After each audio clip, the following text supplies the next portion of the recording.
forcément, si on repousse jamais sa limite, on reste dans son confort, on va pas aller très loin. Il faut trouver une forme de confort dans l'inconfort. Il faut s'habituer à que ça n'aille pas, parce que de toute façon, ça n'ira pas. Et c'est ça qui est plutôt cool. C'est comment on gère ces périodes-là. C'est qu'elles arrivent toujours, elles arrivent tout de même, mais c'est comment on les gère et comment on passe outre. Et ça, c'est top. C'est une énorme partie du mental, en fait. Et je pense que c'est la clé pour faire du long et du très très long. Donc en fait, il y a des objectifs de cercle concentrique. Donc c'est des kilométrages à atteindre à vol d'oiseau et tout est centré sur la ville de Meriden qui est effectivement le centre géographique du Royaume-Uni. Du coup, l'idée c'est donc tu as plusieurs anneaux en fait et en fonction de ton anneau, tu as le droit à une médaille particulière. Donc tu as du rouge, du jaune et le plus important c'est la noire qui correspond à 100 miles. Et passer 100 miles à vol d'oiseau, ça veut dire que donc 100 miles c'est 168 km. Passer ça, ça veut dire qu'il faut au moins en courir 180 en 24 heures. 180 km, 24 heures, ça reste quand même en autonomie complète une belle marque. La première chose que tu dois faire, c'est planifier ton parcours. Donc tu dois définir quelle sera ta trace GPS, qu'est-ce que tu vas suivre comme parcours et où est-ce que tu veux aller en fait. Donc l'idée c'est d'avoir la trace qui est la plus efficace, que ton kilométrage réel soit au plus proche du kilométrage à vol d'oiseau. Donc tu dois trouver quelque part dans tout ce foutoir des routes une ligne droite. J'avais un coup de moins bien parce que j'avais plus trop de bouffe dans mon sac et je savais que je devais ravitailler, mais il fallait quand même que je fasse les kilomètres pour pouvoir arriver à mon prochain point de ravitaillement. Et j'étais un coup de moins bien. Et donc, je vois Sean revenir et puis je fais il revient, il revient, il revient. Et puis au bout d'un moment, il passe quoi.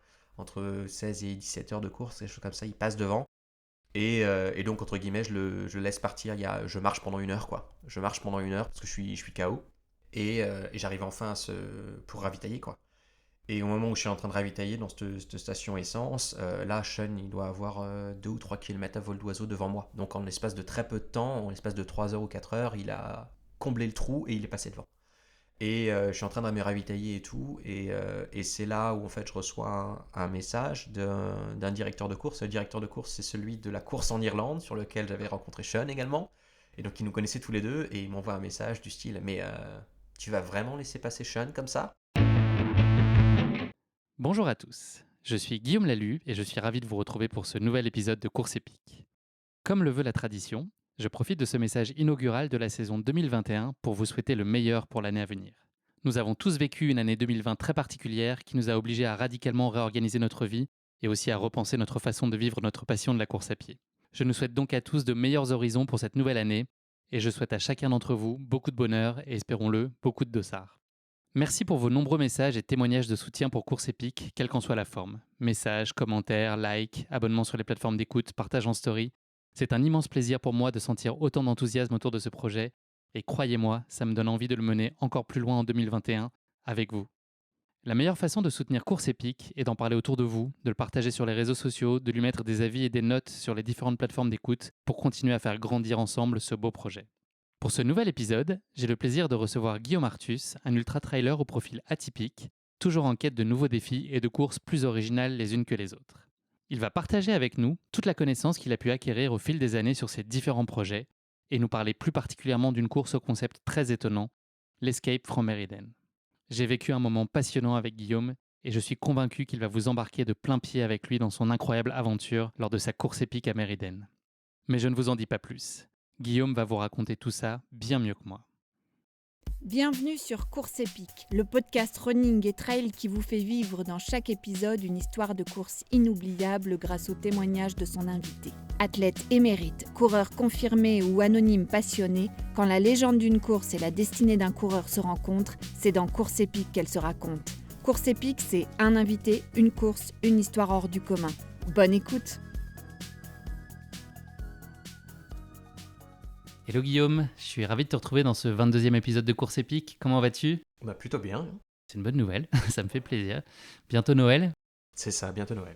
Avant de nous intéresser plus particulièrement à ta pratique sportive, est-ce que tu pourrais te présenter pour ceux qui ne te connaîtraient pas ?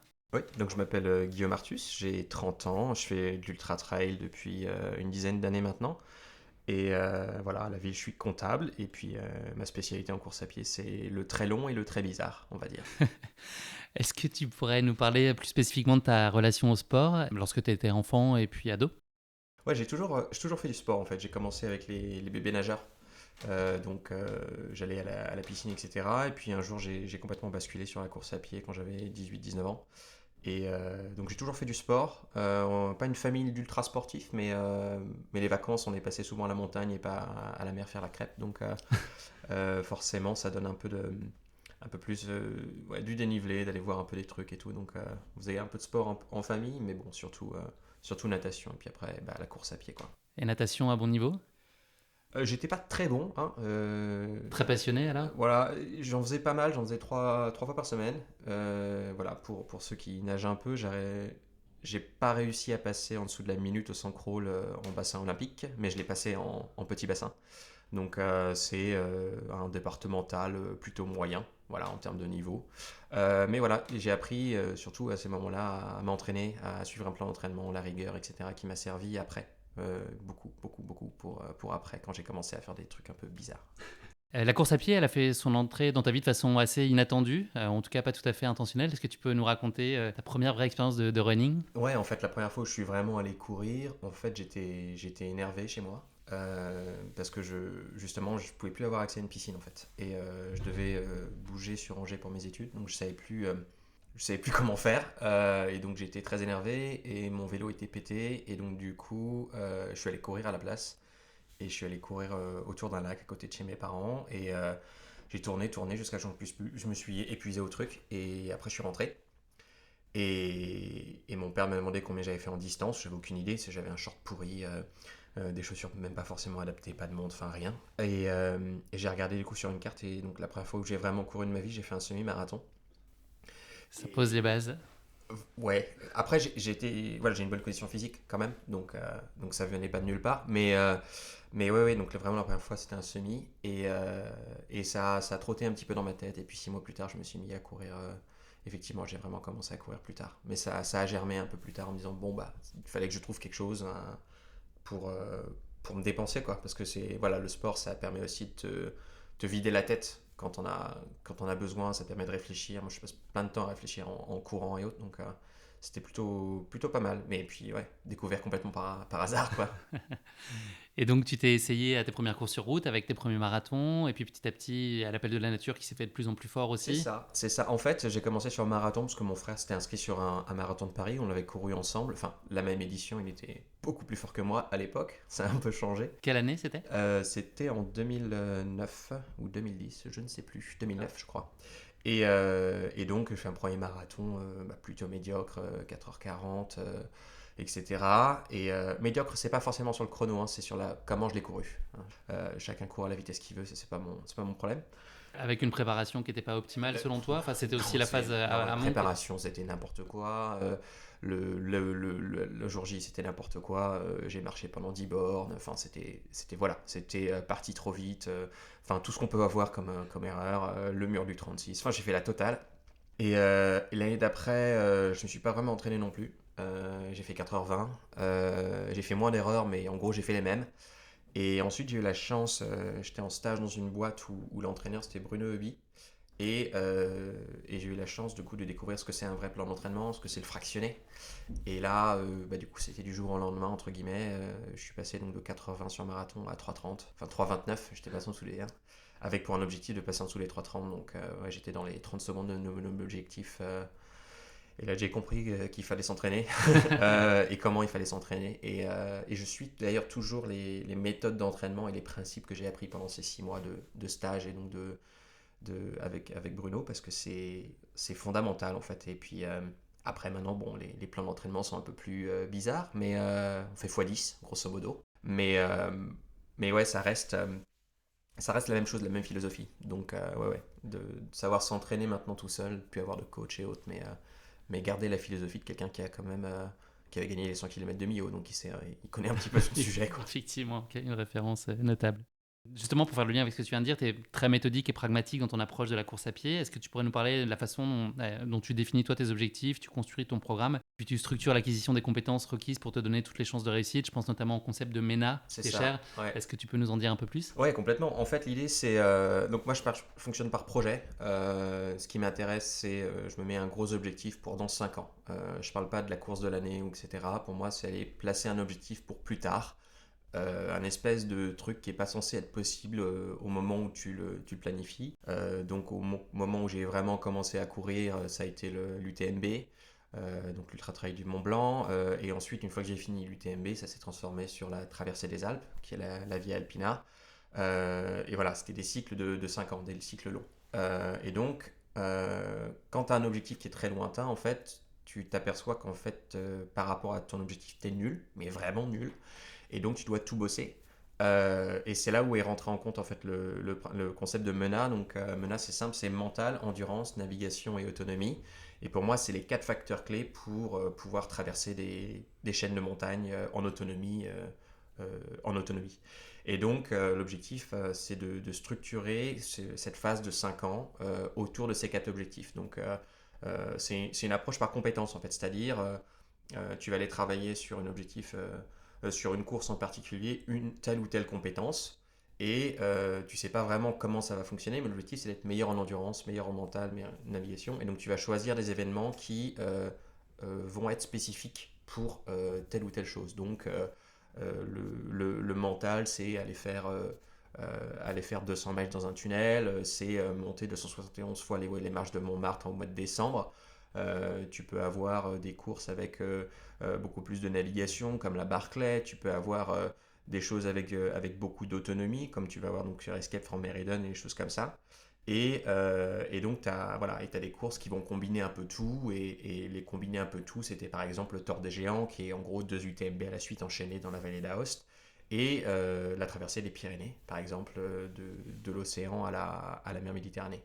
Est-ce qu'il y avait justement dans ces 4 composantes clés, est-ce qu'il y en avait certaines sur lesquelles tu penses que tu avais plus de travail ou qui étaient peut-être moins spontanées Je savais que le mental, c'était celui où je devais vraiment, vraiment travailler, puisqu'en fait, sur l'UTMB, en fait, les 10 derniers kilomètres, j'ai mis 6 heures à les faire.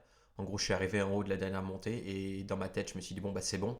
Et du coup, j'ai mis 6 heures à faire 10 km, ce qui est absolument ridicule quand c'est de la descente. Et donc ça m'est plus jamais arrivé. Je me suis retrouvé dans le même cas avec l'envie de dire que c'était terminé sur le Tour des Géants. Et pareil, il restait 10 km plus qu'une descente. Et là, j'ai fait, c'est mort. Et j'ai mis une douille mais de l'espace justement pour pouvoir rentrer ça et du coup apprendre de mes erreurs. Donc le mental, je pense que c'était le principal facteur. Et ensuite, au début, j'avais pas encore identifié la notion d'autonomie et de navigation comme étant des composantes clés. Je pensais qu'il y avait bien entendu le physique, donc l'endurance fondamentale. Et ce qui est assez drôle, j'ai passé tellement de temps sur ces dernières années à bosser le mental, la navigation et l'autonomie que maintenant, je pense que mon point faible, c'est l'endurance, c'est le physique. Ce qui est assez drôle quand tu penses que c'était au début censé être le point fort et au final, je pense que c'est vraiment... Les vases communicants. Ouais. Okay. Tu as commencé à nous le dire, tu as tendance à privilégier des formats de course au concept assez inattendus. Qu'est-ce qui te pousse vers ce type de course ? Est-ce que ça veut aussi dire que tu as fait le tour des formats classiques de course qui t'intéressent plus aujourd'hui ? Ou est-ce que tu as toujours eu ce penchant vers ces courses un peu inhabituelles ? Un peu des deux. Après, j'ai fait quelques grosses courses. Enfin, j'ai fait le Marathon des Sables, des choses comme ça, donc dans des formats qu'on connaît. Après, j'ai pris énormément de plaisir sur une échappée belle. Il n'y a pas de souci, tu vois, mais j'aime bien les concepts un petit peu différents parce que les barrières horaires en général sont difficiles. Donc tu as la notion de s'inscrire, mais on ne sait pas si on va finir. Et ce que j'aime aussi dans la course à pied, dans l'ultra, c'est de repousser ses limites. Et donc forcément, il y a un moment, il faut se mettre en danger pour les repousser ses limites, s'inscrire sur quelque chose où on n'est pas sûr de finir. Et c'est vrai que sur les formats plus étranges, et ben cette limite arrive beaucoup plus, beaucoup plus rapidement que sur un événement où, oui, avec ton allure personnelle, tu sais que tu as 20 heures de marge. Donc 20 heures de marge, c'est beaucoup trop, entre guillemets, pour se sentir en danger par l'épreuve, quoi. Donc, et puis l'adversité va aussi te permettre de te révéler, soit de montrer tes forces, mais surtout tes faiblesses. Et ben, j'ai échoué plein de fois, hein, bien sûr. Donc il y a plein de trucs que j'ai dû abandonner au milieu et autres, mais j'étais venu valider tel ou tel item. Et voilà, donc... Qu'est-ce qui t'ont apporté ces échecs, justement ? Parce que ça a servi dans ta construction, justement, ouais, ça fait absolument. partie... Enfin, tu l'acceptes dès le départ qu'il y ait ces échecs, et à la limite, il en faut dans ton parcours pour justement progresser et apprendre. C'est très difficile de savoir ce qui marche quand tout marche, et ce qui marche pas quand t'as l'impression que ça a marché, quoi. Alors que quand t'as un échec, tu l'as bien au milieu de la figure, c'est plus simple d'identifier ce qui a pas marché. Et l'objectif, du coup, c'est d'apprendre de ça pour pouvoir grandir. Et donc, il y a beaucoup de choses qui sont nées des échecs, quoi. Il faut vraiment du coup se mettre en danger pour le faire. Alors ça ne veut pas dire partir tout seul en montagne sur des lignes de crête qui sont des lignes de crête d'alpinisme pour aller faire des trucs, c'est pas du tout ça, hein. La mise en danger c'est un cadre qui lui est sécurisé, mais par rapport à tes propres limites, là c'est... Il y a une part d'inconnu. Enfin, il y a une part d'inconnu et ça te permet d'aller voir autre chose, quoi. Et c'est comme la première fois que tu passes le marathon, tu prends le mur du 36, ben, tu as des murs après, tu vois, t'as le 72, t'as le 143, t'as le 273, t'as le 418. Tu vois, t'en as d'autres après. Et c'est d'autres types de murs, tu vois. Il y a un, c'est un mur physique, et après il y a des fractures du mental, entre guillemets, et il y a aussi toute la partie autonomie et gestion du multijour et des efforts qui influent sur le reste après. Donc il y a plein de choses hyper intéressantes et forcément si on repousse jamais sa limite, on reste dans son confort, on va pas aller très loin. Il faut trouver une forme de confort dans l'inconfort. Faut s'habituer à que ça n'aille pas parce que de toute façon ça n'ira pas. Et c'est ça qui est plutôt cool. C'est comment on gère ces périodes-là. C'est qu'elles arrivent toujours, elles arrivent tout de même, mais c'est comment on les gère et comment on passe outre. Et ça c'est top, c'est une énorme partie du mental en fait. Et je pense que c'est la clé pour faire du long et du très très long. Hormis l'Escape from Meriden, on va avoir largement l'occasion de parler un peu plus tard. Est-ce que tu pourrais nous parler de quelques courses qui t'ont particulièrement marqué jusqu'ici? Donc je sais que l'exercice est impossible parce qu'il y en a eu plein. Ouais, Est-ce qu'il y en a 2 ou 3 qui te laissent vraiment une empreinte durable et particulièrement forte? Est-ce qu'il y a des courses qui t'ont vraiment construit, qui ont eu un impact personnel, enfin tu vois, au-delà de la dimension sportive, les 2-3 qui comptent parmi celles, elles ont toutes compté à leur façon, j'imagine. C'est vrai que toutes ont apporté quelque chose, mais j'ai beaucoup aimé l'échappée belle. L'échappée belle, en fait, j'étais parti, donc c'est un 141 km, 11 000 de dénivelé dans le massif de Beldon, au-dessus de Grenoble, et on traverse le massif. Et je m'étais donné comme objectif pour cette course-là de maintenir un effort constant sur l'ensemble de la course, en fait. Et donc c'était vraiment pour travailler la gestion, donc c'était au sein même de l'endurance, j'allais gérer la gestion de course et la gestion de l'énergie, en fait. Et en fait, je suis parti à allure constante, donc j'étais au début du premier pointage, j'étais dans les 50 derniers, et j'ai maintenu l'effort constant, tout le trail, et du coup, je me suis retrouvé dans le top 50. Et donc, j'ai passé ma journée pas pour une chanson. à doubler. Ouais, non, pas pour une chanson. Pas pour une chanson, mais ouais, je me suis retrouvé du coup dans le top 50 sans avoir vraiment eu l'impression de rien faire. Et il se trouve que c'est l'un des meilleurs résultats en course à pied, alors que c'était censé être un jour lambda. Et c'est vrai que ça, c'était assez cool de voir en fait, d'avoir une méthode et une approche simple et de travail peut en fait tu peux quand même avoir des résultats et te faire plaisir sur une course pendant. Après, c'est vrai que ça m'est arrivé sur Escape from Meriden, mais il y a des moments où tu pars pour une course, tu viens travailler un item et ensuite tu vois quelqu'un qui est juste devant toi et tu as juste envie d'aller le passer, quoi. Donc ça n'empêche pas d'avoir un esprit de compétition, mais c'est vrai que la plupart du temps, quand je suis sur une course, c'est pour travailler quelque chose. Donc, si je finis pas ou autre, j'essaie au moins d'aller valider une partie du point que j'étais venu travailler, ou au moins avoir une photo. Bah voilà, c'est ce que tu es aujourd'hui, tu pensais être mieux, mais en fait non, bah retourne à la table d'école, reva bosser. Il faut retourner bosser, quoi. Ouais. Tu es très autonome aujourd'hui dans la construction de tes programmes, tu participes souvent à des courses en solitaire et pourtant le partage c'est une notion qui est très importante pour toi, je t'ai entendu l'évoquer beaucoup. Est-ce que c'est ta façon à toi de vivre tes courses finalement et tes projets et tes défis d'abord pour toi et de les partager ensuite, à quel point ça s'inscrit dans un projet collectif ou est-ce que toi c'est important pour toi de vivre ce truc pour toi d'abord et ensuite de le partager et de fédérer autour de ce projet? Ouais, moi j'aime beaucoup l'autonomie d'être tout seul effectivement parce que tu peux te raccrocher à personne d'autre, tu dois savoir faire. Tu dois savoir trouver les solutions, que ça soit dans ta tête ou dans tes jambes, mais tu dois savoir trouver les solutions. Donc moi cette partie-là, j'adore, et donc c'est vrai que je suis plutôt un sportif solitaire. Maintenant ça m'arrive de participer sur des courses pour y aller avec des copains, mais dans l'ensemble, c'est plus pour moi un sport vraiment, vraiment solitaire. Mais dans le même temps, je trouve que ça serait dommage d'acquérir de l'expérience et de voir des choses aussi incroyables sans les partager. Et donc, pour moi, c'est la même pièce, c'est juste les deux faces de la même pièce. Il y a une partie, la manière dont je l'aime le pratiquer, c'est en autonomie pure et sans dépendre de personne, mais dans le même temps, de pouvoir utiliser toute cette expérience pour pouvoir la partager et transmettre, donner à l'envie de quelqu'un aujourd'hui d'aller faire une rando, de donner des conseils sur comment organiser une sortie, comment tu peux trouver une trace GPS, comment tu peux t'organiser pour que tu partes sur ta propre aventure. Et donc cette partie de transmission aussi, je trouve que c'est hyper important parce que sinon ça serait vraiment de l'égoïsme pur de juste partir à l'aventure, d'avoir acquis des tonnes d'expérience pour avoir échangé avec plein de gens et derrière tu ne restitues rien. Donc j'ai commencé plus depuis 2019 à le faire parce qu'avant je me sentais pas non plus légitime à le faire, même j'avais vu 2-3 trucs tu vois, mais je me sentais pas non plus légitime de pouvoir être écouté comme parole. Et puis maintenant, bon, j'ai vu un peu plus de trucs, donc je pense que sur 2-3 trucs, je peux expliquer Il y a 2-3 quelques petites enseignements. choses et donner envie aux gens d'aller voir en montagne, d'aller voir des trucs, quoi. Comment est-ce qu'on passe d'un premier marathon en 4h40 à la Via Alpina et ses 2150 km et 170 000 mètres de D+.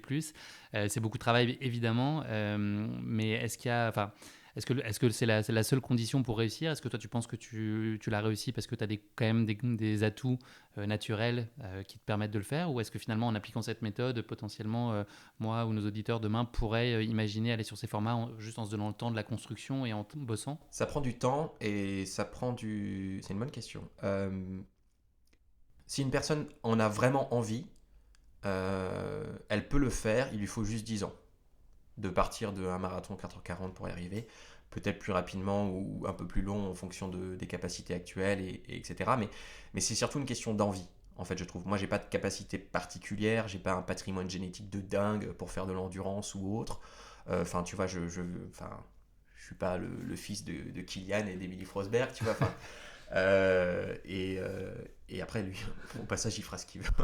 mais, euh, mais voilà, j'ai pas de prédisposition. Par contre, l'envie et la capacité de gérer des projets et de poser des rêves un peu lointains en projet, ça par contre, oui, ça c'est le vrai atout et ce qui fait, je pense, la différence. Maintenant, si quelqu'un a cette même envie et que c'est son projet à lui, je vois pas pourquoi il pourrait pas arriver. Ça prend du temps, mais ouais, c'est juste une question de travail pour moi. Mais le travail ne sera jamais fait si tu n'en as pas vraiment envie. Ça doit être personnel. Ça doit être une envie, c'est vraiment ce que tu as envie de faire, ok, go, vas-y. Mais si ça... Tout part de là. Tout part de là. Et c'est ce qui restera quand tu seras au fond du trou, que tu n'auras pas mangé depuis 10 jours et que tu seras toujours en train d'avancer, c'est la seule chose qui restera. C'est ton envie intrinsèque, le pourquoi tu le fais. Et tant que tu n'as pas de pourquoi, tu peux pas y arriver. Pour moi, sans le pourquoi, c'est impossible. Mais si tu l'as ça devient absolument facile à faire. Ça prend du temps, mais c'est facile. La course à pied, elle tient évidemment une place prépondérante dans ton quotidien, au-delà Oui. des grands défis dont on a parlé et que tu as évoqué, donc avec une charge de travail qui doit être très importante. Est-ce que tu peux nous raconter justement comment s'organise une semaine type pour toi? Je ne sais pas si elles se ressemblent toutes, pas nécessairement j'imagine, mais pour juste avoir une idée de la volumétrie de charge, tu parlais de x10 tout à l'heure. Enfin, voilà, Ouais, en gros, l'idée, c'est... avec le Covid, c'est un peu plus compliqué, puisqu'on ne pouvait pas sortir au-dessus d'un kilomètre. Donc, j'ai fait pas mal de vélo en alternance. Je faisais, par exemple, pour le premier confinement, j'ai fait 100 km de vélo par jour sur Home Trainer pendant 50 jours. Donc, ça fait 5000. joli. C'est un chiffre rond, c'était plutôt rigolo. Mais également, ça veut dire normalement une semaine standard hors année Covid. En gros, je suis à 120, 130 km par semaine. Et puis, il y a des semaines de charge qui peuvent monter encore. Mais grosso modo, c'est 5 entraînements par semaine avec un marathon le mardi soir et un marathon le dimanche. Quand je dis marathon, c'est au moins 42. Hein, ça peut être 45, 50, enfin ça dépend. Et ensuite, dedans, on va avoir des fractionnés longs où on va faire des blocs de 20 minutes et on va faire une sortie de 30 bornes parce qu'on fait 3 blocs ou 4 blocs de 20 minutes. Et puis la sortie la plus courte, elle fait 16 bornes. Donc ça fait tout de suite du kilométrage. Et j'en fais énormément sur du plat. Énormément sur du plat. Et ensuite, j'utilise beaucoup des courses comme module d'entraînement. Donc au lieu de me faire un week-end choc, aller m'entraîner, etc., en fait, je m'inscris sur une course et on va aller courir 24 heures, on va faire 170 km, etc. Donc en fait, mes sorties longues sont des ultras. Tu vois, quand tu prends un plan de construction normal d'un plan d'entraînement, tu peux avoir une sortie longue pour un marathon qui serait à 25 bornes un dimanche. Et ben moi, je vais aller sur une course pour aller faire un ultra, pour faire un 170. Mais c'est la même idée si tu veux. Tu vois, c'est un moment où tu vas aller faire 170 bornes parce que c'est ce que tu as dans ton plan d'entraînement. Mais c'est la même, tu vois, la philosophie, c'est vraiment la même chose. C'est juste les chiffres sont un peu différents, quoi. Les courses, c'est ce qu'il y avait avant 2019, hein, c'est ça? Jusqu'en Ouais, 2019, c'est quand tu avais un concept. dossard. Ah oui. Ouais. Et, Ça m'évoque en des fait, choses. tu devais avoir des épingles à nourrice que tu n'avais jamais, mais tu devais en avoir. C'est dingue. Et puis maintenant, j'ai retrouvé tout mon stock, maintenant que je peux pas l'utiliser, bien sûr. Ça ira mieux en 2021, j'en suis sûr. C'est ça. Merci beaucoup pour cette intro, Guillaume. On va passer à notre redoutable séquence de la basket chinoise, un format de portrait chinois version sportif qui va nous permettre de continuer à mieux te connaître. Première question de cette basket chinoise, si tu étais un personnage fictif, qui serais-tu ? Francis Blake de Blake et Mortimer. C'est un colonel, mais c'est pas la partie qui m'intéresse, c'est plutôt sa capacité à déduire des choses et à anticiper les problèmes. C'est le barbu ? C'est pas le barbu, c'est l'autre. Étonnant. C'est le grand blond. D'accord. Je suis pas du tout grand. Je suis blond, mais c'est. Et tu es barbu ? Mais je suis barbu, donc c'est un mix de tout, mais plutôt Blake que Mortimer. Ouais. C'est les BD qui ont bercé ton enfance ? Oui, et puis c'est la BD aussi que je reçois toujours à Noël et pour mes anniversaires. J'ai l'interdiction depuis 10 ans de les acheter moi-même, puisque je sais que de toute façon ça sera fait. Donc, et c'est toujours avec plaisir que je lis les nouveaux tomes, donc je sais que dans quelques jours il y en aura forcément. Oui, il y en a un qui vient de sortir. Oui, absolument. Si tu étais un animal, qui serais-tu ou quel serait-il ? Pas lièvre, mais plutôt tortue dans la fable. Ok. Plutôt tortue, voilà, la vitesse c'est pas forcément ce qui m'intéresse, le record non plus, mais aller loin et en autonomie c'est plus ça, donc la tortue. Est-ce qu'il y a un sportif ou une sportive qui t'inspire particulièrement ? En général, je trouve les femmes dans l'ultra trail sont absolument incroyables. Il y a des courses où on est en train des formats de course qui permettent de limiter la différence de genre, et l'ultra trail a cette capacité-là, et je trouve que c'est absolument incroyable. Donc je dirais les femmes en général dans le monde de l'ultra trail. Et si on fallait en choisir une, Courtney Dollower pour toute son œuvre, pour ses performances sur la backyard, pour ses performances sur 100 km, sur 24 heures, sur 100 miles, c'est absolument prodigieux. Très bien. Bah, écoute, merci beaucoup Guillaume. Le moment est venu parler de ta course épique, l'Escape from Meriden. On aurait pu faire l'Escape from Meribel cette saison avec cette période hivernale, même s'il n'y a pas de remontée mécanique malheureusement. Une fois n'est pas coutume, je ne vais pas tout dévoiler sur le concept de cette course et je vais te laisser nous en parler plus longuement juste après. Pour planter en quelques mots le décor, je vais juste faire référence à l'énigmatique message disponible sur le site de l'événement. À Meriden, une croix, voilà, il faudrait des bruitages de corbeaux et tout ça. C'est un peu ça, oui. Vraiment dedans. À Meriden, une croix vieille de 500 ans marque le centre de l'Angleterre. À minuit, 100 prisonniers vont partir en fuite depuis cette croix en empruntant le chemin de leur choix. Ils disposent de 24 heures pour s'éloigner le plus loin possible de Meriden à pied. Plus ils iront loin, plus grande sera leur récompense. Le corbeau les observe. Voilà qui fait froid dans le dos et ça ne s'arrange pas si on imagine en plus que la course a lieu en novembre et en Angleterre. C'est ça. Bon, avant que tu partages avec nous le récit de cette course épique, un petit exercice pas simple, c'est la question qui pique de course épique, une question gentiment piège que je pose à chacun de mes invités. Je vais me planter, ça va être cool. Mais non. Nos éditeurs vont l'entendre, le thème de l'évasion va être assez central dans cet épisode, et qui dit évasion évoque nécessairement l'idée de prison mythique, et qui dit prison mythique dit évidemment... Alcatraz, absolument. Pour tous se rafraîchir la mémoire sur le sujet, l'île Alcatraz, elle est cédée au département de la justice américaine en 1933 afin d'enrayer la criminalité aux États-Unis. La justice américaine est bien décidée alors à en faire un établissement pénitentiaire modèle avec un quartier hautement sécurisé où les conditions de vie sont particulièrement rudes. Il était en principe impossible de s'échapper de cet établissement pénitentiaire le plus surveillé des États-Unis et surtout construit à l'écart de tout sur un piton rocheux en mer dans la baie de San Francisco en Californie.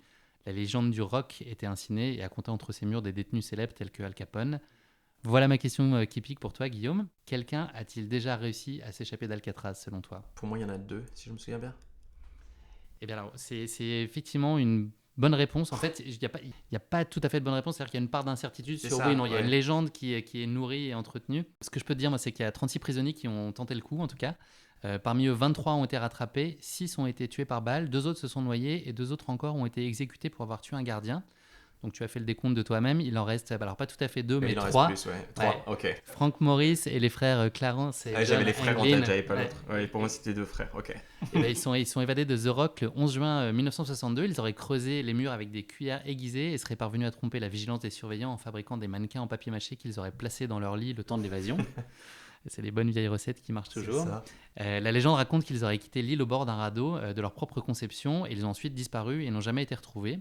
Un an après cette extraordinaire évasion, il se trouve que la prison d'Alcatraz a fermé. Elle est devenue aujourd'hui une attraction touristique majeure.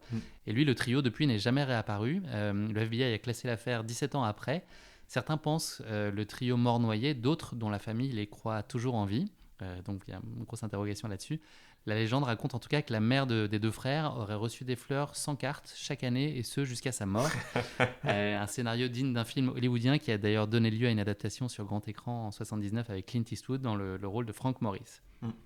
Heureusement pour toi, tu n'as pas eu à en venir jusque-là pour tenter de t'évader de Mériden, et c'est ce que tu vas nous raconter maintenant, Guillaume, en partageant ta course. C'était un peu plus simple, j'avais pas de cuillère. Est-ce que tu peux nous raconter comment tu as entendu parler pour la première fois de cette course et ce qui t'a convaincu d'y participer la première fois? Oui, en fait, je connaissais. En fait, au Royaume-Uni, il y a 2 directeurs de course qui sont responsables de 90% des courses vraiment étranges. L'un s'appelle Richard et l'autre s'appelle Marc. Et on verra tout à l'heure, mais les deux sont de mèche dans ce projet-là. En fait, j'en ai entendu parler en 2017, en début d'année. J'étais sur une autre course c'est un Last One Standing, donc c'est le format des backyards, etc. C'était la 2e course créée sur le Pour format. expliquer peut-être en 2 mots, il faut être le dernier à être debout. Voilà, il faut être le gros. dernier à être debout, il faut faire une boucle de 6,4 km toutes les heures, à parcourir toutes les heures jusqu'à ce qu'il ne reste plus qu'un.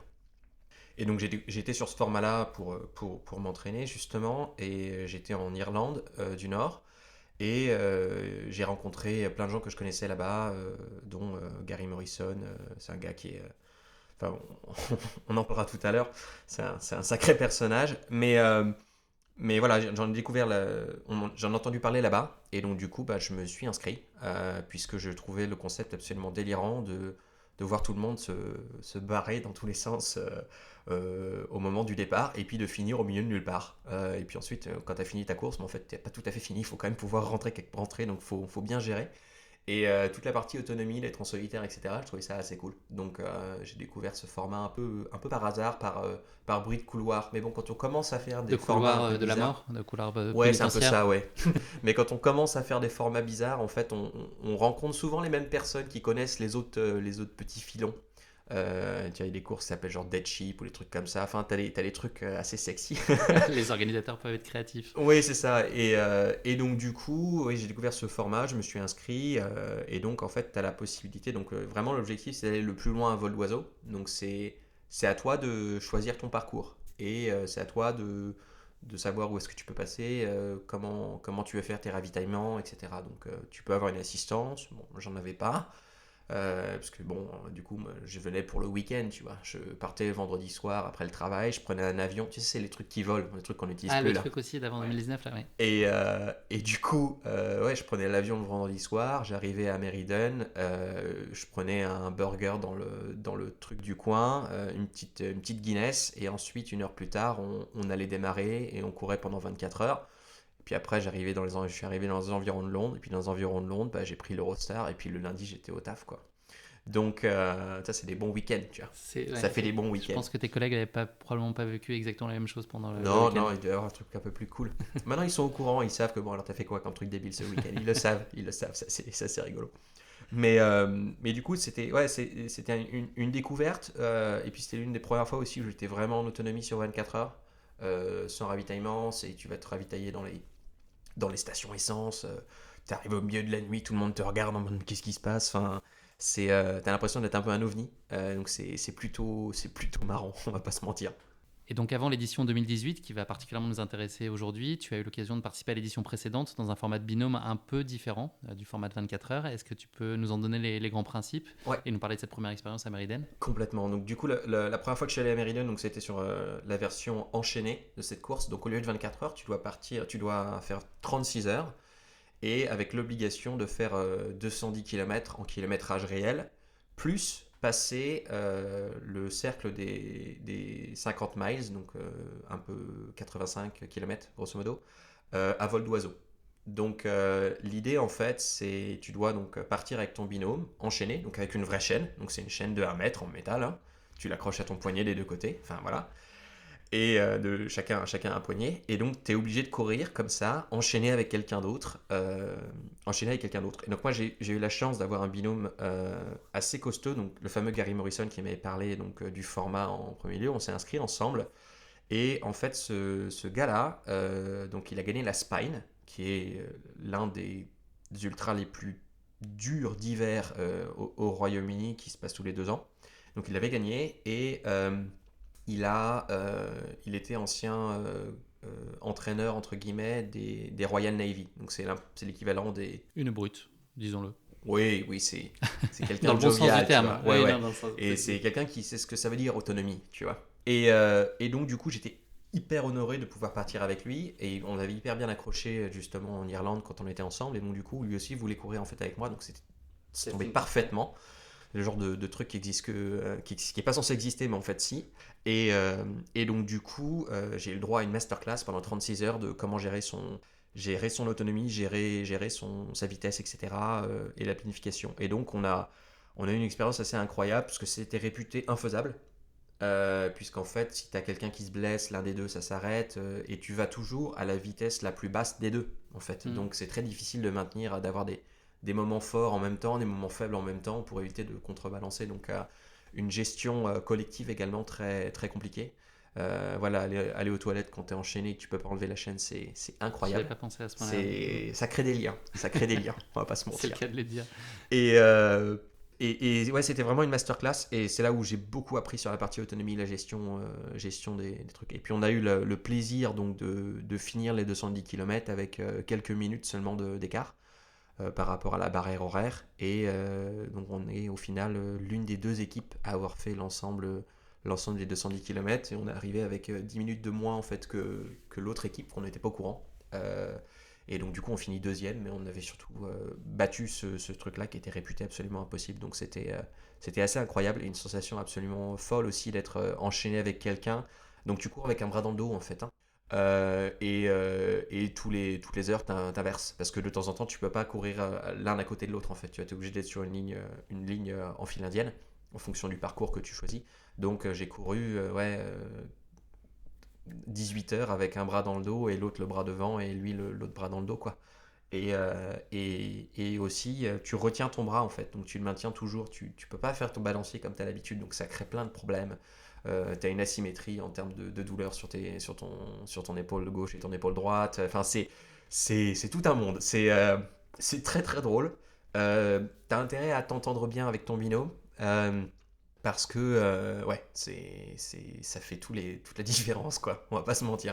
Si on revient sur l'édition 2018, donc l'année d'après, est-ce que toi, tu avais mis en œuvre une préparation, on va parler de la préparation de la course en elle-même et notamment du trajet, mais sur ta prépa physique, est-ce que c'était dans la continuité d'une prépa et ton objectif qui était probablement la Via Alpina? C'est ça, ouais, c'était complètement dans l'objectif de travailler l'autonomie. La Via Alpina, mon objectif, c'était donc en fait, il y a des objectifs de cercle concentrique.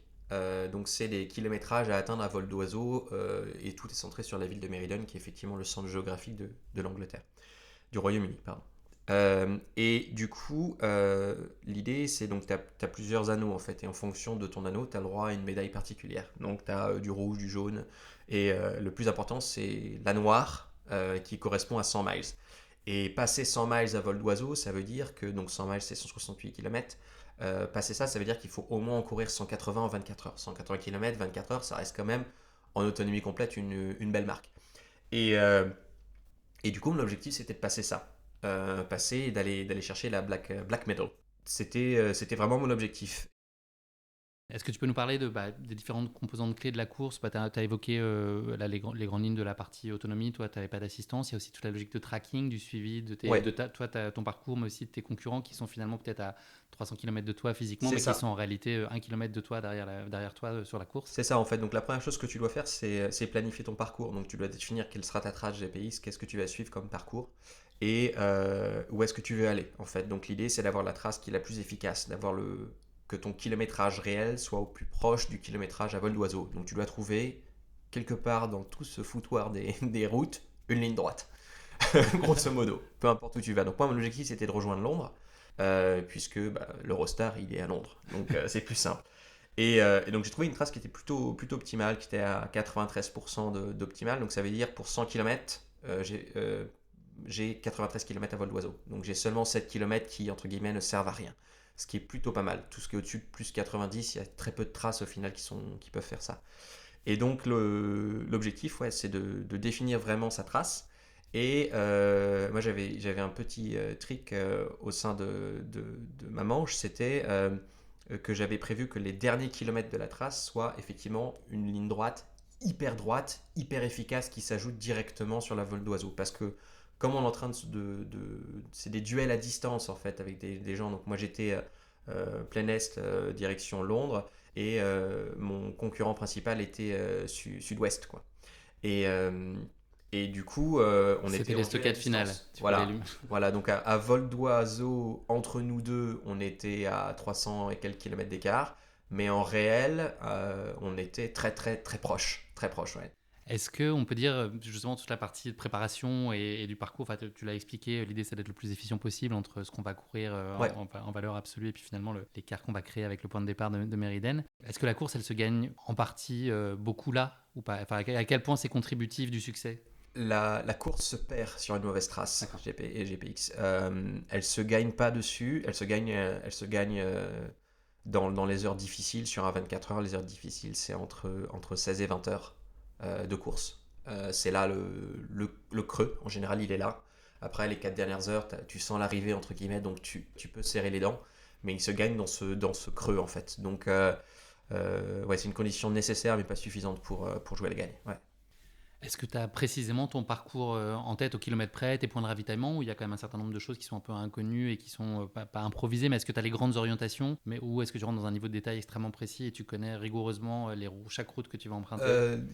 Il y a pas mal de temps passé sur Google Maps à faire du scroll pour essayer de voir exactement si tu as un bord de route, si tu n'as pas de bord de route, etc. Si tu peux effectivement courir là. Moi, j'avais fait une première trace que j'avais qui était plus optimale, donc qui n'était pas à 93%, mais qui était à 96%. Mais en arrivant sur place le jour J, pendant la course, je me suis aperçu que c'était peut-être un peu trop dangereux. Et donc, du coup, j'ai dévié mon plan. Et donc, cette déviation m'a fait perdre du temps, mais au final, je pense que c'était plus safe. C'était plus, d'un point de vue sécurité, c'était mieux. Donc il y a encore une route qui est encore plus optimale qui existe, et j'en ai trouvé une qui évite les sections difficiles. Maintenant j'ai une route à 96%. Donc 3 km comme ça peut paraître rien, mais en fait c'est énorme, parce que c'est 3 ou 4 km que tu n'as pas à courir et que tu peux rajouter au final sur ta distance à vol d'oiseau, qui est la distance qui compte vraiment.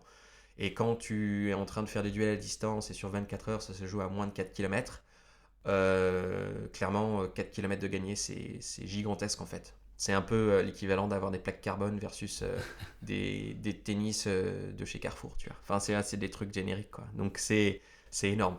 L'avantage concurrentiel est énorme. Est-ce que tu es ouvertement venu pour la gagne cette année-là? Est-ce que tu t'es fixé un objectif de kilomètres à Non, parcourir? j'étais pas du tout venu pour gagner. J'étais vraiment venu pour passer, du coup, l'anneau des 100 miles et aller récupérer cette Black Medal, qui est un peu mythique sur cet événement. C'est vraiment celle qui est vraiment dure à aller chercher. Et une fois que j'ai su que ça allait rentrer, et que j'étais plutôt bien placé, plutôt en tête depuis un bon bout de temps, ça m'a titillé et je me suis dit, bon, est-ce que j'y vais, est-ce que j'y vais pas. Enfin, j'ai pas mal tergiversé pendant une bonne partie de la journée à partir de midi. Donc midi, ça veut dire comme on est parti à minuit, c'est à mi-course à peu près. Et à partir de mi-course, j'étais en train de réfléchir quand même, tu viens de faire la déviation, si ça se trouve tu vas plus pouvoir gagner pour autant. Enfin, ça paraît compliqué, même si ça faisait du coup 8-9 heures que j'étais en tête. Et l'écart était stable. Enfin, en légère augmentation. En gros, je gagnais 300 mètres toutes les heures. Donc 300 mètres toutes les heures, c'est rien en fait quand on y pense. Hein. Mais c'est ça. Il y avait 300 mètres d'écart de gagner toutes les heures. Et donc ça a commencé à me titiller un petit peu, mais c'était plus un coin de la tête, quoi. Est-ce que tu connais certains concurrents dans la start list? Est-ce qu'il y a des personnes que tu suis plus particulièrement de l'œil sur cette course-là? Oui, en fait, on se connaît quasiment tous. Il y en a beaucoup qu'on s'était croisés donc en Irlande, dont un qui s'appelait Sean, il y en a un qui s'appelait Mark. Et Sean est un fervent compétiteur. C'est quelqu'un qui est costaud, qui a plusieurs 24 heures avec des 100 miles, avoir passé les 100 miles. Donc c'était clairement l'un des grands favoris. Après, j'ai plus des amis qui étaient là aussi, qui étaient là pour courir. Ce qui est plutôt drôle, c'est que il y a quelqu'un qui a pris une photo de moi avec Sean en le taguant 2 minutes avant le départ en disant bon bah voilà, j'ai pris une photo avec les deux vainqueurs, donc voilà, au moins c'est plutôt cool. Il avance dans le temps. Et il était en avance de 24 heures. Ouais. Et est-ce qu'il y a une chose que tu appréhendes particulièrement au moment où tu es lancé? Est-ce que la nuit, par exemple, c'est un sujet pour toi? Est-ce qu'il y a vraiment des points d'interrogation particuliers ou globalement, tu es assez serein? Moi, j'adore la nuit.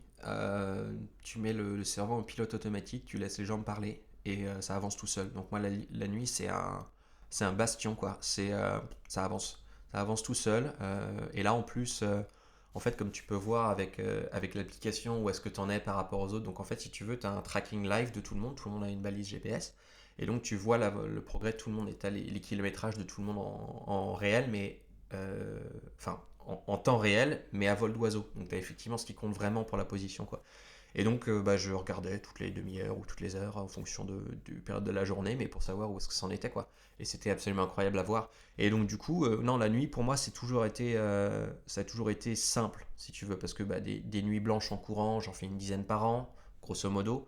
Donc, forcément, quand on n'a qu'une affaire et pas deux à la suite, c'est plus simple, en fait. Mais c'est par expérience, quoi. Mais, mais ouais, du coup, la nuit, c'était génial. Ton C'est terrain de absolument jeu. génial. Puis tu viens de partir, tu cours pendant 8-9 heures avant de nuit, avant d'avoir le jour.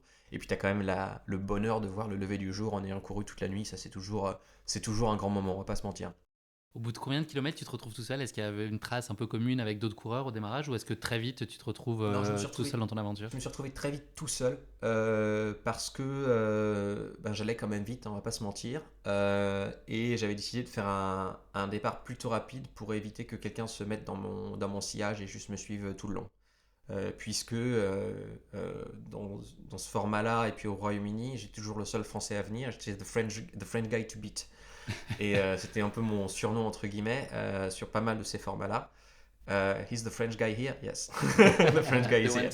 Voilà, c'est ça. Et donc du coup, je voulais éviter que quelqu'un me suive de trop près et puis bénéficie de complètement ma navigation, que quelqu'un peut, voilà. Donc je suis parti un peu rapidement. Mes tout premiers kilomètres n'étaient pas vraiment optimaux. Du coup, sur ces premiers kilomètres, je sais que j'allais me retrouver derrière par rapport à d'autres personnes parce que si quelqu'un a une ligne droite au début, forcément lui il va être à 100% d'efficacité sur le début, mais après ça va être moins bien. Et moi, mon début était très compliqué. En fait, il y avait beaucoup de petites routes, etc., qui tournaient dans tous les sens, donc pas du tout efficace. Mais ensuite, j'avais une énorme ligne droite. Et donc, du coup, mon efficacité, elle était vraiment à partir de 50-60 km, j'avais vraiment limite une ligne droite qui allait jusqu'à Londres et qui traversait Londres après. Et donc, du coup, c'était très efficace sur la fin. Donc, je savais que sur les 2 premières heures, j'allais avoir plein de monde devant et qu'on n'allait rien y voir. Pas parce qu'il faisait nuit, mais on voyait rien sur la carte. C'était non représentatif. Et à partir de 3 heures, je me suis aperçu que, bon, là, ça commençait à se décanter. Les noms que je connaissais commençaient à apparaître sur la carte en étant les gens les plus loin, etc. Donc, au bout de 3 heures, on a commencé à voir un peu qui allait manger qui, à quelle sauce on allait faire un duel. Et donc, on était un duel à 3 plutôt. Donc, on a été avec moi et Sean un peu devant et quelqu'un qui était juste après nous. Mais les trois, on était capable de. Ça se voyait entre guillemets au bout de 3 heures qu'on était capable d'aller au-delà de cet anneau noir, d'aller chercher la Black Meadow. La fin de cet épisode nocturne n'a pas été tout à fait simple pour toi. Tu t'es retrouvé en difficulté au Oui, niveau j'avais hydratation. soif. J'avais soif. Il n'y avait pas d'eau et du coup, comme les stations essence n'avaient pas encore ouvertes de nuit, donc du coup, il faisait vraiment, vraiment soif. Donc je savais que ça allait être un problème. Je le savais. Tu avais anticipé ça, c'était pas que tu avais sous-estimé le besoin, Non, c'est j'avais juste que pas c'était le. sous-estimé. Je savais qu'il allait rien avoir. Le problème, c'est que en fait, il faisait plus froid que prévu, donc j'ai un peu plus bu. Et donc, du coup, je me suis retrouvé un peu short. C'était un peu short. Ouais, j'ai eu vraiment soif pendant 1 heure et demie. Et après, au niveau du début du point du jour, et puis la première station de service, et puis Eureka, Alléluia, on pouvait enfin ravitailler après la nuit et de continuer à avancer. Après, je savais que le reste allait être plus simple, parce qu'en plus, on approchait de plus en plus vers la civilisation. Donc, on s'éloignait complètement de Birmingham, qui est à côté de Meriden. Et plus on arrivait dans la grande banlieue de Londres, etc., plus il y avait d'opportunités de se ravitailler et autres. Donc il fallait passer le difficile avec le terrain difficile, avec la navigation un peu plus compliquée dans la nuit, avec des trucs un peu plus bizarres, pour pouvoir enfin passer ça. Et ouais, boire le matin, ça a été bien. C'était bien. Donc l'épisode nocturne se passe bien, on l'a dit. Aux environs du kilomètre 70, tu commences à creuser l'écart globalement. Tu commences à C'est être un ça, peu ça devant. commence à creuser et ça continue entre guillemets à creuser. Donc pas de beaucoup, hein, mais toutes les heures ça rajoute un petit plus. Et donc c'est vrai que c'était assez cool, tu vois, de dire bon, tu fais seulement ton objectif, ce que tu as prévu pour toi-même, mais tu es quand même devant. Et donc ça commence un peu à titiller l'envie d'aller voir ce que ça donne, est-ce qu'on peut effectivement gagner ou pas, quoi. Donc c'est à ce moment-là où ça commence à Germer. réfléchir, quoi. Ouais, parce que je suis vraiment là pour faire autre chose, je suis vraiment là pour travailler, mais dans le même temps, tu sais, quand t'as un requin, t'as pas faim, mais t'as du sang dans l'eau, ben, t'as envie de croquer un peu, tu vois. C'est un peu ça, quoi. Au kilomètre 90, le hasard fait assez bien les choses. Tu l'as évoqué rapidement tout à l'heure. Tu fais évoluer un peu ton parcours initial pour éviter une double de voie, je crois. C'est ça, ouais. En fait, il y avait une double de voie où il était censé normalement avoir un espace sur le côté, donc pas une bande d'arrêt d'urgence, mais vraiment une ligne euh, pour pouvoir euh, marcher ou du coup courir à côté. Mais au final, quand je suis arrivé sur place, eh ben, c'était pas forcément le cas. Et du coup, pour éviter de m'engager là-dessus, qui allait être quand même quelque chose. Alors, c'était autorisé de le faire parce que c'était une deux fois deux voies, mais c'était pas une autoroute en fait. Donc, c'était comme une grosse nationale, si vous voulez. Mais c'était techniquement légal de rester sur la bande d'arrêt d'urgence, mais je trouvais ça trop dangereux, et donc du coup j'ai dévié de mon parcours, donc j'ai rajouté des kilomètres inutiles, mais au final j'ai choisi un parcours qui allait passer par les canaux de Londres. Il y a beaucoup de canaux. C'est un peu comme le canal du Midi, si vous voulez. Donc des gros canaux avec des bateaux dessus, etc. Donc qui sont là, et donc il y a des berges, et donc tu utilises les berges. Et ce qui était assez marrant du coup dans cette déviation, c'est que j'ai croisé en sens inverse une course qui était. Après, je suis après ce que c'était un semi-marathon, quelque chose comme ça. Et donc du coup, ils sont en train de courir dans l'autre sens, et moi j'étais en train d'avancer, du coup, avec un dossard, en tenue complètement orange de prisonnier, avec un gros sac, alors qu'eux étaient en train d'essayer de courir comme ils pouvaient. Et donc j'ai fait un nombre de high five, j'ai tapé dans les mains d'un nombre de personnes, mais absolument incroyable. Mais qu'est-ce que c'est que ce huluberlu C'est de qui va l'autre dans l'autre côté, sens? demi-tour. Oui, faites demi-tour, c'est de l'autre côté, ouais. Je l'ai entendu quelques fois celle-là. Tu passes la barre des 100 km après 11h25 de course et tu as alors 6 km d'avance sur ton premier poursuivant qui est Sean, je Ouais. pense, à ce moment-là. Est-ce que c'est en phase avec le rythme que tu imaginais? Toi, comment t'es à ce moment-là? Comment sont les indicateurs? En fait, je suis plus rapide que prévu. Et ça, c'était incroyable parce que j'étais encore sur les temps pour passer 200 km en 24 heures. Et 200 km en 24 heures, c'est dur. C'est vraiment dur. Et alors, je savais que mon allure allait forcément se dégrader.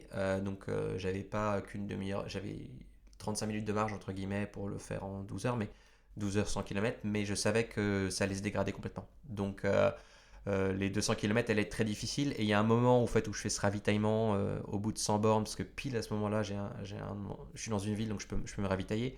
Et il y a un moment dans ma tête, au moment où je suis assis en train de manger, etc., je suis en train de littéralement de réfléchir à ce que j'essaye de partir en tant que dératé, potentiellement en explosant et en détruisant complètement l'objectif, pour essayer de passer les 200 km à pied.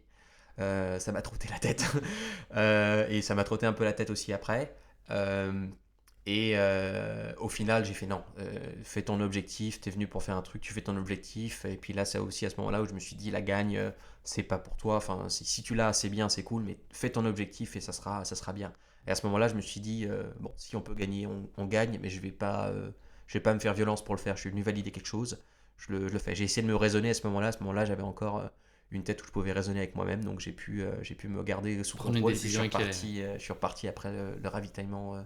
Ce ravitaillement improvisé sur un parking, ouais. Après 15-16 heures de course, la situation commence à se corser un petit peu pour toi et il y a Sean justement qui commence à faire une remontada. C'est ça. C'est ça. Là, ça a été un peu tendu parce qu'en fait, je regardais du coup toutes les 10 minutes ou un quart d'heure l'application pour savoir où ça en était parce que l'écart est en train de se réduire en fait parce que Sean, je l'ai su après, mais en fait avait un espace où lui, il avait une ligne droite par rapport à sa trace. Quelque chose de très plat, absolument nickel, sur une route qui était absolument parfaite, donc quelque chose de très efficace. Et moi, j'étais au bord d'un canal et il y avait un peu de boue, etc. Donc, c'était pas des grandes flaques de boue, hein, mais en fait, ça ralentissait. Et puis ensuite, moi, j'accusais le coup. Je commençais à avoir faim aussi. Donc, j'avais un coup de moins bien parce que j'avais plus trop de bouffe dans mon sac et je savais que je devais ravitailler, mais il fallait quand même que je fasse les kilomètres pour pouvoir arriver à mon prochain point de ravitaillement. Et enfin, j'étais un coup de moins bien. Et donc, je vois Sean revenir, et puis je fais, il revient, il revient, il revient. Et puis au bout d'un moment, bah, il passe quoi. Entre 16 et 17 heures de course, des choses comme ça, il passe devant. Et puis là, je fais, bon, de toute façon, c'est pas grave. C'est Sean, je le connais bien, ça me fait plaisir que ce soit lui, que ce soit pas le troisième, entre guillemets. Que ce soit lui, je trouvais ça plutôt cool. Et donc, entre guillemets, je le laisse partir. Je marche pendant une heure, quoi. Je marche pendant une heure parce que je suis KO. Et j'arrive enfin pour ravitailler, quoi. Et au moment où je suis en train de ravitailler dans cette station essence, là, Sean, il doit avoir 2 ou 3 km à vol d'oiseau devant moi. Donc en l'espace de très peu de temps, en l'espace de 3 heures ou 4 heures, il a comblé le trou et il est passé devant. Et je suis en train de me ravitailler et tout. Et c'est là où en fait je reçois un message d'un directeur de course. Le directeur de course, c'est celui de la course en Irlande, sur lequel j'avais rencontré Sean également. Et donc ils nous connaissaient tous les deux. Et il m'envoie un message du style, « Mais tu vas vraiment laisser passer Sean comme ça ?» En mode genre, tu vois. Et là, je fais, « Ok, d'accord, bon, bah, Et là, j'ai fait non, mais en fait, c'est mort. Et donc là, le plan de juste passer les 100 miles et m'arrêter vole en éclats. Et je finis de manger rapidement et je pars. Et j'essaye de courir le plus possible, le plus rapidement possible. Donc à ce moment-là, je me mets à courir très très vite. Donc très très vite, ça veut dire 10 km/h. Après 17 heures de course, 10 km/h, c'est compliqué. C'est compliqué. Et là, tu fais c'est un coup de poker en quelque sorte. Là, pour le coup, Ouais. tu passes au stade, ça passe ou ça casse. Là, je suis passé en mode compétition et on oublie la raison et on voit si ça passe et on essaye parce que je sais qu'il faut que je maintienne 10 km/h parce que Sean lui va pas craquer. Donc 10 km/h ou rien et j'arrive pile au moment où j'arrive sur les pourtours de Londres où il commence à y avoir cette fameuse avenue de 25-30 km qui est tout droit. Tout droit, tout droit, tout droit. Et c'est la raison pour laquelle j'avais choisi cette trace, c'est justement pour avoir dans les environs de 18 à 21h, 22h de course, cette ligne toute droite, en léger faux plat descendant, avec un terrain nickel, où tu as juste à avancer. Et un truc hyper efficace. Et du coup, je me mets à accélérer là-dessus. Et donc, j'essaye d'avoir ces fameux 10 km/h. Je les maintiens pas tout à fait, je suis à 9,8 ou un truc comme ça, mais ce qui est quand même très rapide. Du coup, en l'espace de 3 heures, au bénéfice de ce terrain hyper avantageux de mon côté, et de l'autre côté, mais ce que je ne savais pas également, Sean, qui lui attaquait une zone plutôt vallonnée avec quelques virages, etc. Donc c'était beaucoup plus défavorable. Je réinverse la tendance, et en 3 heures, j'étais à moins 2 ou moins 3 km, et je repasse à plus 1. Et à partir de là, en fait, l'écart a fait que augmenter, augmenter, augmenter. Donc pas de beaucoup, mais suffisamment pour me dire que en fait, la tendance a été inversée. Et là, la baraka mentale de te dire qu'en fait, t'es repassé devant et que là, franchement, il va vraiment falloir qu'ils mettent une bonne dose, m'a donné vraiment des ailes et m'a poussé ensuite sur le reste de Londres une fois que j'ai traversé les ponts pour pouvoir continuer à avancer et autres. C'était un moment absolument, absolument incroyable. Sean avait engagé des gens à Londres, je crois, pour t'envoyer des œufs sur Oui, ça. alors c'était assez drôle parce que il était 22h30 ou 23h, donc à ce moment-là, je sais que j'ai course gagnée puisque j'ai 5 ou 6 km d'écart. Et en gros, il faut que même si je marche à 5 km/h, il faut que Sean puisse courir sa dernière heure à 13 km/h pour gagner. Autant dire que ça n'arrivera pas. Et 13 km/h à vol d'oiseau. Donc, c'était pas possible. Donc je savais à ce moment-là que j'avais à peu près gagné. Et, euh, et ce qui était très drôle, c'est qu'il y a quelqu'un qui a ouvert une fenêtre et qui m'a balancé un œuf. J'ai pas compris. Alors heureusement j'avais la... Is the French guy to beat? C'est un peu ça, ouais, c'est le French guy to beat. Ouf, on envoie un petit œuf. Non, c'était des jeunes qui avaient envie de s'amuser. Ouais, c'était du gratuit. C'était un peu étrange comme accueil. Mais bon, après, du coup, moi, j'ai continué un petit peu mon chemin. J'étais en train de plus alterner à ce moment-là rando-course, parce que j'en avais quand même plein les bottes.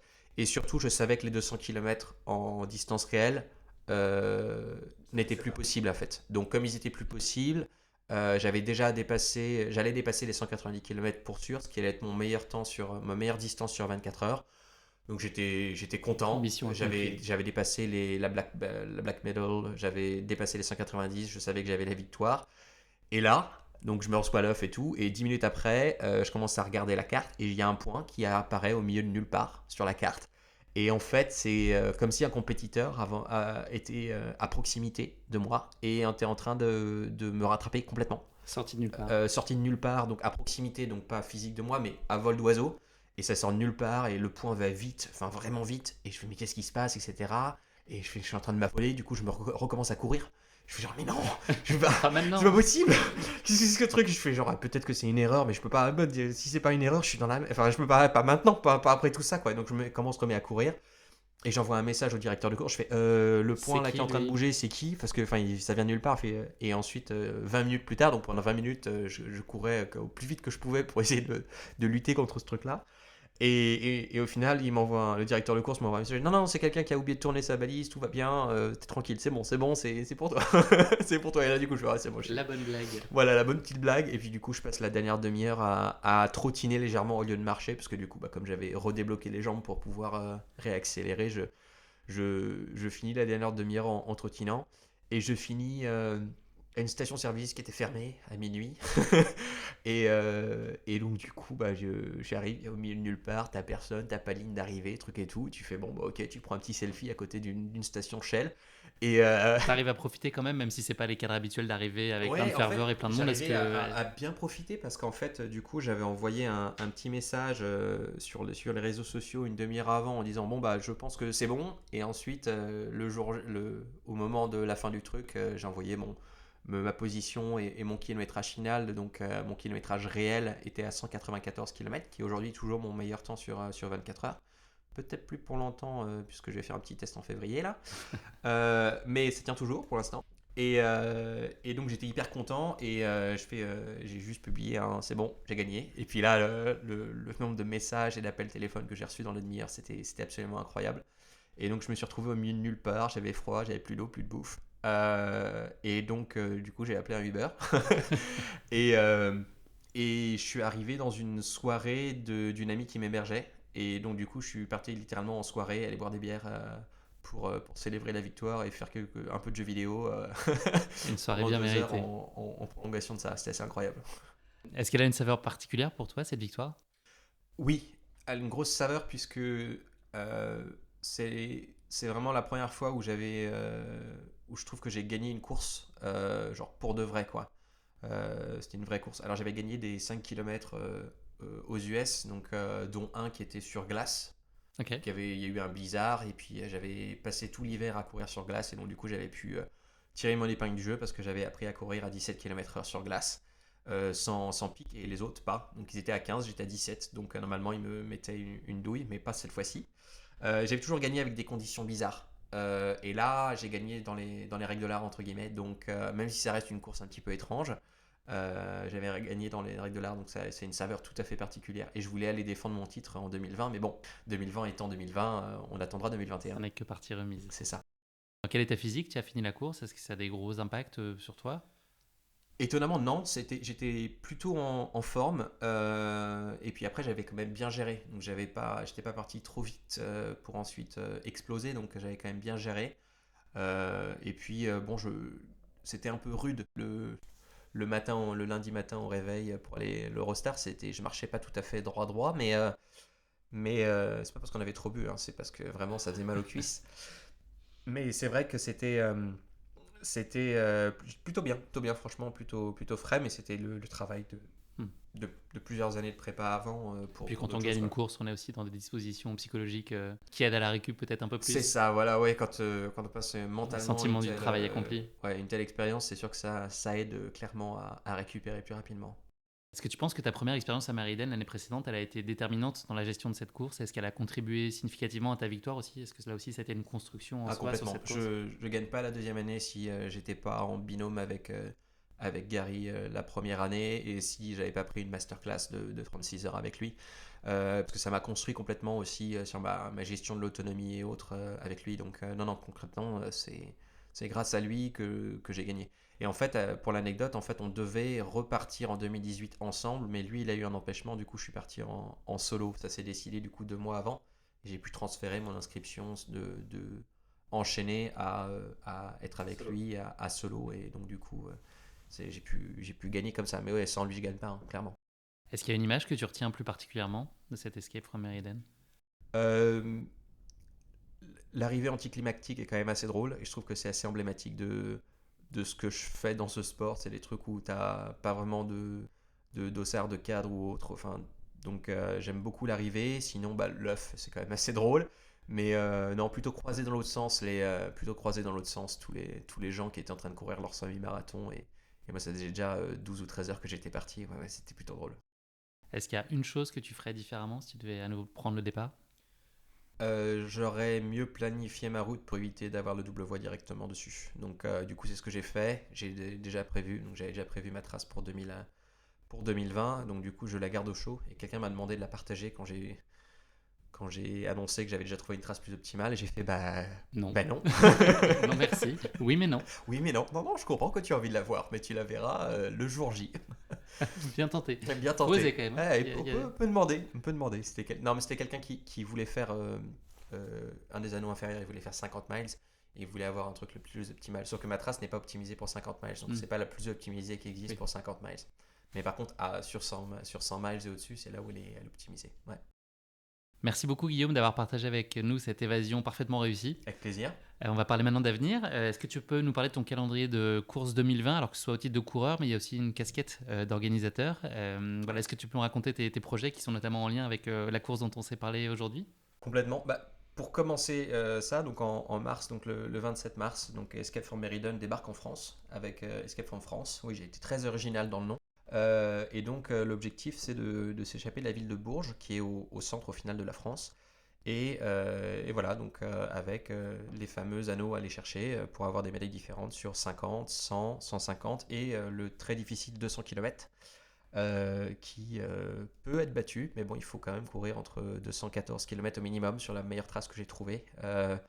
Donc 214 sur 24 heures, c'est quand même des sacrés morceaux. Mais je pense que ça va faire le plein, puisque c'est un événement qui est complètement dingue et il y a plein de gens qui se sont inscrits en binôme pour aller le courir ensemble. Donc chacun ont leur propre dossard, etc. Ils ne sont pas enchaînés ou autre de manière normale, mais ils sont là pour aller aussi sortir entre copains. Et puis avec ce qu'on a aujourd'hui, avec le Covid et autres, de pouvoir se retrouver avec un départ, aller courir avec des copains et autres, je pense que c'est plutôt pas mal. Et puis en termes de distanciation, on est bien. À distanciation, on est quand même plutôt bien. Tu peux avoir jusqu'à 350 km d'écart entre les participants. Donc c'est plutôt... on peut pas trop pour faire les gestes mieux, barrières, c'est bien. Ouais, donc ça c'est vraiment le truc qui est, je pense, cool. Et, il est probable que j'y sois, parce que tu m'en as parlé lors de notre entretien préliminaire et je suis à deux doigts de cliquer sur WizEvent, puisque c'est là qu'on peut... Clic. J'ai déjà motivé autour de moi, donc il y a des chances qu'on se voit fin mars du côté de Bourges. Avec plaisir. Je pense que c'est un format qui a de l'avenir en France et c'est le genre de format qui sont vraiment, vraiment sympas. C'est hyper ludique et puis à suivre pour les amis et autres, c'est absolument génial. C'est le dot watching, au lieu d'avoir que tout le monde qui suit, tu essaies de voir où est-ce que les gens vont passer. Il y a des gens qui passent des heures à regarder, essayer d'anticiper où est-ce que les gens vont regarder et autres. C'est absolument incroyable à suivre. Après, côté orga aussi, donc il y a 2-3 autres trucs. Donc j'organise aussi Paris by Night, qui tous les ans, normalement c'est la nuit, mais bon là avec le couvre-feu ça sera 2 jours, où on fait 80 km dans Paris, où on va explorer 100 monuments de Paris. Donc là c'est début janvier. Ensuite on organise à 24 heures à Vincennes, que je vais courir également autour du lac des Méniles. Donc c'est un anneau, grosso modo, de 2 km, enfin 1 km 900 et quelques. Et on tourne pendant 24 heures. Donc on va espérer que le couvre-feu est sauté à ce moment-là, ce sera en février. Et puis d'autres objectifs, je vais forcément faire Saint-Jacques-de-Compostelle en courant, c'est 1600 km. Et puis également les 5000 km de vélo pendant le premier confinement m'ont donné des envies. Et je vais aller faire du coup Race Across France qui est un 2650, on retrouve le fameux chiffre de la Via Alpina. Alors là c'est le doublé, ça m'a donné deux fois l'envie de m'inscrire, du coup d'aller traverser la France à vélo, essayer de voir ce que ça peut donner, de convertir l'expérience du long en courant, de le mettre sur un vélo. Je trouve que ça peut être une expérience assez incroyable, donc j'allais faire ça. Et puis ensuite retourner sur les championnats de backyard. Est-ce qu'à plus long terme, il y a un défi absolu, ultime que tu as en tête, ou c'est trop tôt, il va se dessiner avec le temps, avec les enseignements que tu vas tirer justement de tous tes projets déjà sur les mois et les années à venir? Est-ce qu'il existe déjà ou est-ce que tu ne veux pas le connaître? Non, il existe déjà. Il y a des chances que j'aille faire un tour sur l'Appalachian Trail en 2022. Voilà. C'est bientôt 2022. T'es dans les clous sur la préparation. Je suis dans les clous sur la prépa. Concrètement, faire cette année Saint-Jacques-de-Compostelle et 2600 à vélo, ça fait partie de mes 2 sorties longues de l'année pour l'année prochaine. Donc l'Appalachian Trail, c'est 3550 km avec 150 000 de D+. Donc c'est beaucoup plus roulant que les Alpes, quoi. Et parce qu'il y a 900 km de plus, mais il y a 0 km en D+, en plus. Donc beaucoup plus roulant. Donc là, l'objectif, c'est d'aller faire les jambes et de savoir courir 100 km à plat par jour. Donc c'est ce que je vais essayer de faire sur Saint-Jacques-de-Compostelle. À l'inverse, est-ce que tu le vois des limites où il y a des choses sur lesquelles on ne verra jamais ou des choses que tu t'es interdit de faire? Tu parlais de l'annonce tout à l'heure de sécurité. Enfin voilà, est-ce qu'il y a des choses que tu ne feras jamais? Des choses que je ferai jamais, je sais pas. En tout cas, j'ai pas envie d'aller aujourd'hui sur de l'alpinisme et autres. À l'heure d'aujourd'hui, j'y vais pas parce que de toute façon, j'ai pas le niveau. L'alpinisme, c'est un sport complètement différent. La haute montagne, ça s'apprend. On parle pas tout seul en haute montagne comme on peut le faire en moyenne montagne. Déjà, on devrait pas le faire en moyenne montagne, mais bon, je suis pas forcément un très bon élève là-dessus. Mais sur la haute montagne, c'est pas, enfin, ça s'apprend. Hein. Parce que là, c'est vraiment, si on se plante, on meurt. Hein. Donc, pour l'instant, je n'en ai pas encore l'envie, donc pour moi, ça reste une limite. Maintenant, je suis en train de me titiller sur aller faire des Ironman, peut-être un Ironman en 2022, c'est tentant, parce qu'avec le vélo, la course à pied, et puis j'ai gardé la natation, mine de rien, donc en 2019. Le bébé nageur que tu es. Ouais. Donc du coup, j'avais fait un test en 2019. Je suis allé nager 10 km pour voir, et je les ai rentrés en 3 heures. Et je les ai rentrés comme ça en piscine, enfin, pas de... Et c'est passé tranquille, donc la technique est encore là, et maintenant il y a l'endurance qui est dessus, donc peut-être un Iron, et puis et peut-être aller tester un petit DK Iron. C'est en train de me trotter un petit peu dans la tête en ce moment. Ah oui, c'est trop simple un Ironman pour toi, trop classique. Bah, Non, trop simple, je plaisante bien sûr, mais c'est pas simple, mais en vrai, en vue des barrières horaires encore, 16h ou 17h pour finir un Ironman, ça me paraît pas insurmontable. En vue de ce que j'ai déjà fait. Quand tu as l'habitude de faire des efforts de 72 heures, forcément 16 heures d'effort, ça me paraît pas... Alors c'est une autre intensité, mais ça me paraît pas insurmontable. Donc ouais, je suis plus intéressé d'aller faire ça pendant une semaine sur un DK, quoi. Ça serait hyper intéressant. On va voir. à suivre. À suivre. Je te propose de conclure cet épisode non pas avec le mot de la fin, mais avec le motto de la fin, autrement dit la devise qui t'est particulièrement chère. Est-ce que tu as le motto de la fin à partager avec nos auditeurs ? Ouais, c'est... comment le formuler proprement j'ai plus de rêves, j'ai des projets. Je crois que c'est ça un peu l'idée. C'est... Tu exécutes tes plans. Ouais, au lieu d'avoir un rêve, un truc qu'on se place mais auquel on bosse pas forcément et autres, j'essaie de le convertir en projet. Pour moi, l'UTMB, quand j'ai commencé à courir, c'était un truc absolument mythique, un truc que je ferais une fois dans ma vie potentiellement, machin. Et en fait, je me suis mis à travailler directement dessus. Et la Via Alpina, c'était ça aussi. C'était un espèce de rêve lointain. Et puis en fait, il fallait... Que ça devienne une réalité. Ouais, et puis moi, je peux pas vivre autrement, en fait. Sans projet, je vis pas. En fait, il y en a, ils respirent. Moi, je fais ça. Enfin, c'est vital, quoi. Ouais. C'est malheureusement déjà la fin de cet épisode. Merci beaucoup Guillaume de nous avoir fait vivre avec toi cette course vraiment atypique et franchement géniale. Je trouve le concept assez fabuleux et je suis ravi qu'on ait eu l'occasion de prendre le temps de la faire vivre à nos auditeurs. Ça aurait été vraiment dommage qu'ils passent à côté. Bravo encore à toi pour cette très belle victoire. Merci beaucoup. Je te souhaite beaucoup de bonheur et de succès dans tes nombreux projets. On l'a entendu, la liste est assez longue. Et voilà, je te dis à très bientôt. Merci encore Guillaume pour le temps que tu nous as accordé. Beaucoup. On se retrouve à Bourges du coup, c'est ça ? On se retrouve à Bourges fin mars, c'est noté dans mon calendrier. Venez, on se retrouvera tous là-bas. Merci à tous de nous avoir suivis, j'espère que cet épisode vous a plu. Pour ne manquer aucun épisode, n'oubliez pas de vous abonner sur les différentes plateformes de streaming. Et si le cœur vous en dit, n'hésitez pas à nous mettre le max d'étoiles sur iTunes, cela aidera Course Épique à se faire connaître plus largement encore. Merci et à très bientôt pour notre prochain épisode de Course Épique.